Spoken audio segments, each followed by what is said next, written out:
Dans cette émission, deux sujets retiennent notre attention. Au Burkina Faso, le gouvernement lance l'opération Zéro Poulailler Vide avec un investissement de 1,7 milliard de francs CFA pour donner un nouvel élan à la filière avicole. Au Togo, deux réalisateurs français et leurs collaborateurs togolais sont détenus depuis fin juillet. Lomé évoque des indices graves et concordants, notamment autour de l'utilisation d'un drone dans une zone soumise à des restrictions sécuritaires. Bonsoir à toutes et à tous et bienvenue dans Décryptage 360. Notre invité ce soir est le camarade Niblé Yanou, analyste politique. Bienvenue sur ce plateau. Merci à vous et merci une fois de plus pour l'occasion à nous offerte pour discuter une fois de plus des questions majeures qui minent le fonctionnement de notre nation ainsi que de la sous-région, et aussi profiter de votre micro pour adresser mes salutations à nos téléspectateurs et téléspectatrices qui nous suivent d'ici et d'ailleurs, ainsi qu'à toute l'équipe de Kaziba TV. Merci. Alors, premier sujet, Zéro Poulailler Vide, un nouveau cap pour l'aviculture. L'initiative mobilise 1,7 milliard de francs CFA et prévoit notamment l'accompagnement de 500 bénéficiaires avec des équipements et des intrants destinés à relancer ou renforcer leurs activités. L'objectif est clair: produire davantage localement, réduire les difficultés d'approvisionnement et renforcer l'autonomie alimentaire au Burkina Faso. Alors, camarades, vous êtes dans le domaine de l'élevage de volailles. Quelle appréciation faites-vous sur cette initiative?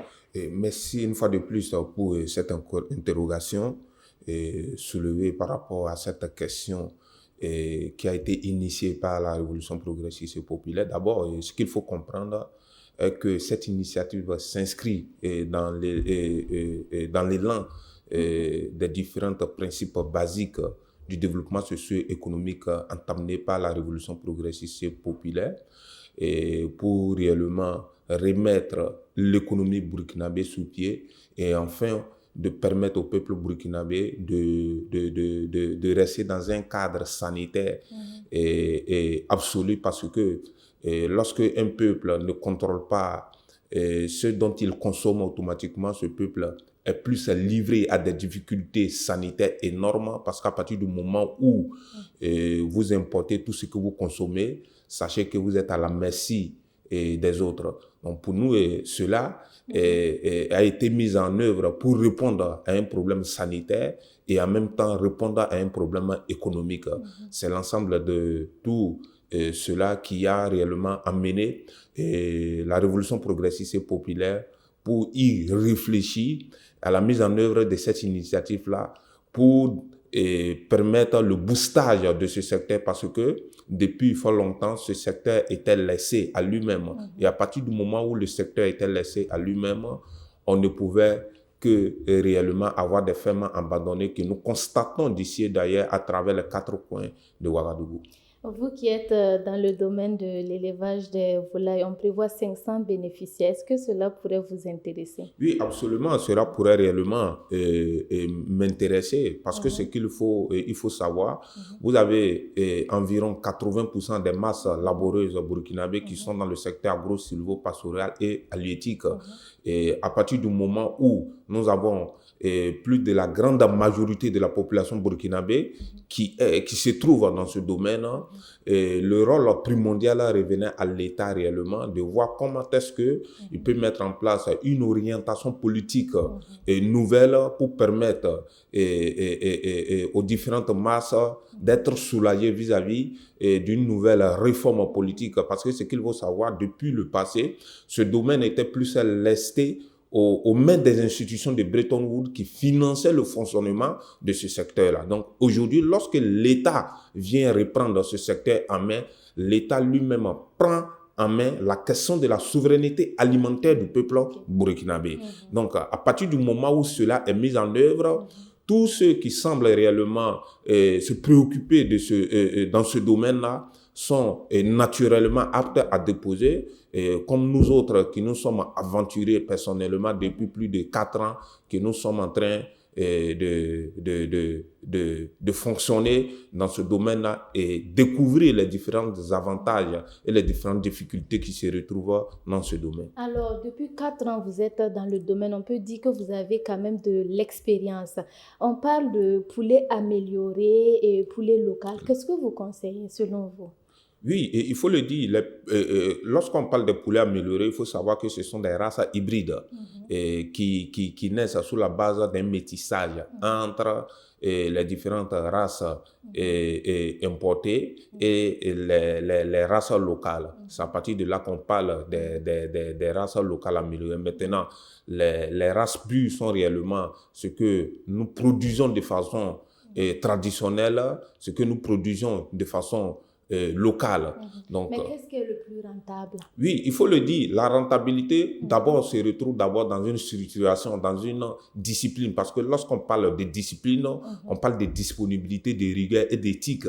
Donc, si toutes ces mesures dont je viens de citer ne sont pas respectées, sachez que la rentabilité va causer un problème. Et en dehors de cela aussi, il y a le coût de la production. Lorsque vous ne maîtrisez pas le coût de la production, il serait difficile pour vous réellement d'arriver à faire des bénéfices. Et en dehors de cela, il faut chercher d'abord à maîtriser surtout la maîtrise même du fonctionnement même de l'élevage dans notre contexte actuel. Parce que lorsque vous ne maîtrisez pas, automatiquement, vous pouvez mettre 1000 poulets, 2000 poulets et finir sans avoir des bénéfices. Et je Donc, pense pour nous, que le gouvernement même a prévu des formations oui, aussi. effectivement, le gouvernement a prévu des formations. Et en dehors des formations, je vois aussi qu'il y a l'initiative de la mise en œuvre des différents suivis techniques, des différents techniciens et du ministère chargé des produits agro-silvopastoraux et halieutiques. On a aussi parlé de la digitalisation pour permettre de suivre les différents bénéficiaires. Est-ce que ça Oui, pourrait effectivement, c'est très important parce que dans le passé, plusieurs projets ont été financés.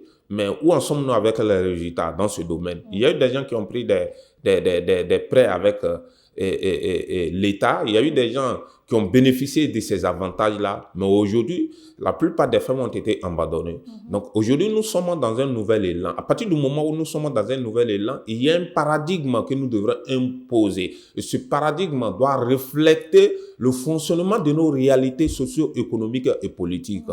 Je pense que c'est sur cette base que le gouvernement a jugé qu'il était nécessaire, qu'il était opportun de mettre en place toute sa batterie de mesures-là pour permettre à tous ceux-là même qui pourront bénéficier de ce privilège que je dis pour réellement être dans un canal du système et du ministère chargé des questions agro-silvo pastorales et halieutiques.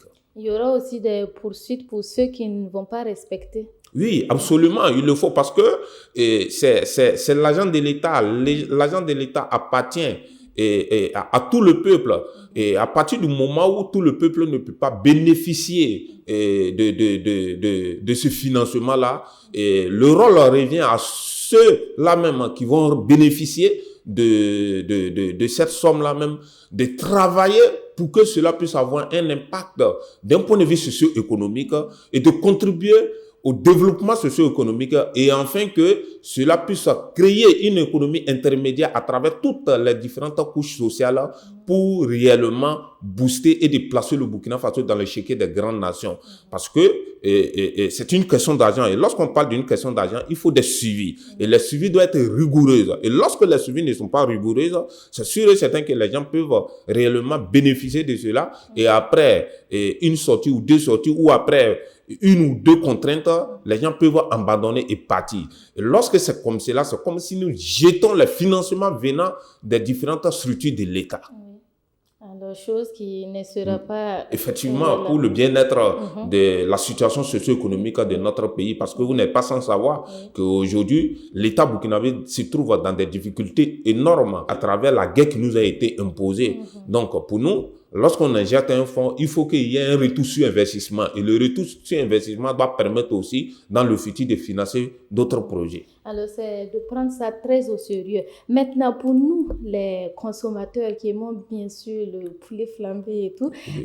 Quel impact cela pourrait nous donner? Oui, effectivement, et cela peut avoir plusieurs impacts. D'abord, au plan sanitaire, parce qu'un produit, un poulet qui est produit localement au Burkina Faso est un poulet qui respecte les normes sanitaires, les normes environnementales. Et contrairement aux poulets, par exemple, qui sont importés dans des conditions sanitaires impropres à la consommation. Donc, il y a des questions sanitaires d'abord qu'il faut prendre en compte. Parce que aujourd'hui, les gens consomment assez de produits sans savoir la provenance de ces produits-là. Raison pourquoi vous vous retrouvez avec plusieurs maladies sur nos différents territoires sans se poser la question de savoir d'où viennent ces maladies. Parce que dans le passé, il y a certaines maladies qui étaient presque inexistantes dans notre société. Donc, aujourd'hui, il y a la question sanitaire d'abord et que cela viendra d'abord résoudre. Et en dehors de cela, cela peut aussi jouer sur la question du coût de la production. Parce que lorsque la question du coût de la production est résolue, automatiquement, le prix du poulet peut, par exemple, chuter. Donc, il y a toutes ces mesures-là qu'il faut prendre en compte. Parce que, et aussi ce qu'il faut savoir, le Burkina Faso, à travers la guerre qui nous a été imposée, a eu son système structurel et agro-silvopastoral et halieutique qui a été désarticulé. Parce qu'il y a eu des villages qui ont été déguerpis, il y a eu des villes qui ont été déguerpies et les populations se sont réfugiées dans certains endroits. Or, les plus grandes zones de production de volailles, etc., ne sont plus à mesure de pouvoir satisfaire le besoin national. Donc, il faut un programme révolutionnaire. Et c'est d'ailleurs même à ce qu'a amené le gouvernement à voir dans quelle mesure qu'il faut mettre en place cette initiative pour booster le secteur de l'élevage de la volaille, pour réellement permettre au peuple burkinabé de répondre aux besoins immédiats et aux besoins structurels qui viendra réellement permettre à tout un chacun d'avoir très facilement son poulet. Parce qu'aujourd'hui, avoir un poulet sur le marché, c'est réellement une difficulté énorme. Et la question même de la volaille au Burkina Faso a eu une augmentation sur le poulet local qui pouvait, par exemple, hier, être acheté à 4 000 ou à 3 500. Aujourd'hui, pour acheter un poulet local, il faut aller à 6 000, voire à 7 000. Donc, je pense que c'est l'ensemble de toutes ces difficultés qui ont amené le gouvernement à prendre cette initiative pour réellement conduire le peuple burkinabé vers un destin meilleur. Merci camarades. À présent, intéressons-nous au Togo. Deux réalisateurs français, Gaël Mokaer et Sébastien Pérez Pesani, ainsi que leur collaborateur togolais Fred Védomé, sont détenus depuis le 27 juillet. Ils travaillaient sur un épisode de l'émission documentaire Les routes de l'impossible. Dans un communiqué publié le 22 août, les autorités togolaises évoquent des indices graves et concordants et parlent notamment de fausses déclarations et d'irrégularités dans le déroulement de leur mission. Alors, que pensez-vous de cette arrestation, camarade? Merci Rabou pour cette question à nous faite. D'abord, il faut que nous comprenions le fonctionnement du monde. Nous sommes dans un monde de jungle. Les plus forts écrasent les plus faibles. Et aujourd'hui, la France est dans cette direction. Et aujourd'hui, les intérêts géostratégiques de la France sont menacés. Et à partir du moment où les intérêts géostratégiques de la France sont menacés, la France met en place toutes les stratégies stratagèmes possibles pour pouvoir réellement contrôler ces anciennes colonies. Et pour arriver à contrôler ces anciennes colonies, il y a des méthodes souples, douces, qui sont utilisées. Et c'est ce que nous constatons au Togo. Généralement, les agents au niveau des ONG, les agents au niveau des acteurs culturels, quand vous prenez toutes les enceintes diplomatiques occidentales qui sont dans nos différents pays, vous verrez qu'il y a toujours des chargés aux affaires culturelles. Et les chargés aux affaires culturelles sont ceux-là même qui réellement financent la plupart des secteurs liés à la culture ou à la production cinématographique dans nos différents pays. Donc, lorsque ces derniers arrivent, en dehors de leurs différentes activités qu'ils mènent, ils mènent aussi une activité de renseignement dans le fonctionnement de toutes nos différentes nations. Le cas particulier que nous sommes en train de constater au Togo. Donc, aujourd'hui, ces gens-là, en dehors du calendrier connu de tous, il y a un calendrier caché. Et le calendrier caché les mène réellement à aller prendre certaines informations. Et je suis bel et bien sûr de moi que c'est dans le cadre de ce calendrier caché que les autorités togolaises ont détecté cette mise en œuvre par ces deux acteurs-là pour pouvoir soutirer un certain nombre d'informations au profit de la DGSE française. Parce que, encore, ce qu'il faut savoir sur cette question est qu'aujourd'hui, la posture militaire togolaise ne va pas dans la même orientation politique que les convictions politiques, diplomatiques et militaires de la France. Mais est-ce qu'il y a une tension? Non, il n'y a pas de tension. Mais quand vous regardez un peu la posture du Togo vis-à-vis de la CEDEAO et vis-à-vis des pays de l'AES, tout laisse à convaincre réellement que le Togo aujourd'hui a pris position pour les pays de l'AES. Et aujourd'hui, le Togo a renoué de nouvelles relations diplomatiques militaires avec la Russie. Or, la Russie constitue un danger pour les intérêts géostratégiques de la France dans la sous-région. Donc, vis-à-vis de cela, pour réellement arriver à contrôler le Togo, il faut d'abord avoir le renseignement. Parce que la guerre, c'est d'abord le renseignement, c'est l'information. Lorsque vous n'avez pas l'information, vous ne pouvez pas engager un combat contre un ennemi ou un adversaire. Donc, la France aujourd'hui est à la recherche des informations. Et la recherche des informations doit les permettre de venir sur une autre manière. Soit ils viennent avec des producteurs de films, soit ils viennent avec des gens dans les ONG, soit ils viennent avec des services militaires qu'on appelle la babouzerie. Et la babouzerie, c'est la voie la plus brutale militaire qu'ils ont utilisée dans le passé pour incliner nos différents États. Alors, on parle ici ils avaient un collaborateur togolais. Est-ce qu'il n'y a pas une complicité ici? Oui, il y a toujours des complicités. Ce qu'il faut savoir, vous pouvez même être un agent de renseignement d'une nation étrangère sans savoir que vous êtes vous-même un agent de renseignement. Ah oui. Oui, effectivement, quand vous prenez nos différents pays, il y a assez d'acteurs de la culture, assez d'acteurs dans le secteur du journalisme, assez d'acteurs politiques, assez d'acteurs militaires qui travaillent au service des forces obscurantistes du renseignement occidental sans savoir que eux-mêmes ils sont des agents de renseignement de l'Occident.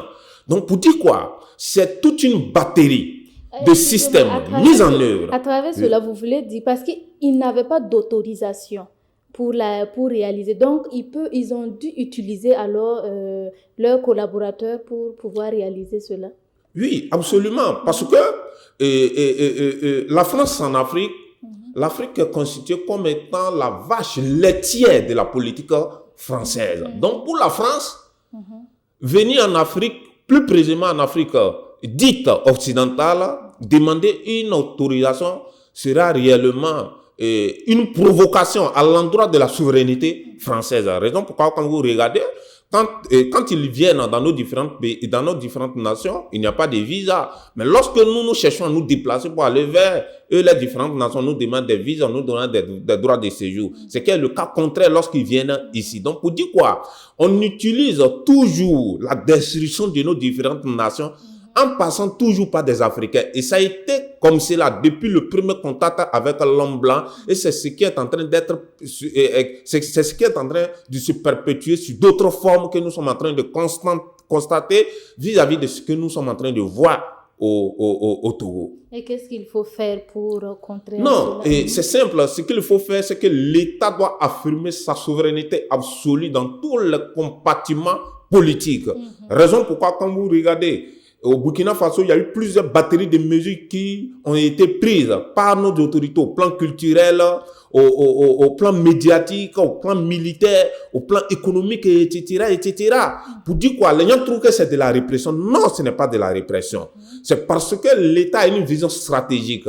C'est parce que l'État a compris que l'ennemi vient sous plusieurs formes. Et lorsque vous refusez réellement de prendre en compte les différences stratégiques de l'orientation diplomatique, militaire, politique d'un pays, automatiquement, vous pouvez atteindre à un certain niveau. Donc, pour nous, aujourd'hui, les autorités togolaises ont compris cela. Raison pourquoi ces deux agents ont été arrêtés pour être attendus et enfin que les responsabilités soient situées pour le bien-être du peuple togolais.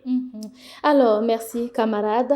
Le gouvernement burkinabé lance l'opération Zéro Poulailler Vide, puis au Togo, 2 réalisateurs français et leurs collaborateurs togolais sont détenus depuis fin juillet. 2 sujets permettant de poser une même question, celle de la maîtrise des secteurs stratégiques et du territoire par les États africains. Au Burkina Faso, l'enjeu est de renforcer la production nationale et de donner davantage de moyens aux acteurs locaux. Puis au Togo, l'enjeu est celui du contrôle de l'information et des activités menées dans des zones considérées comme sensibles.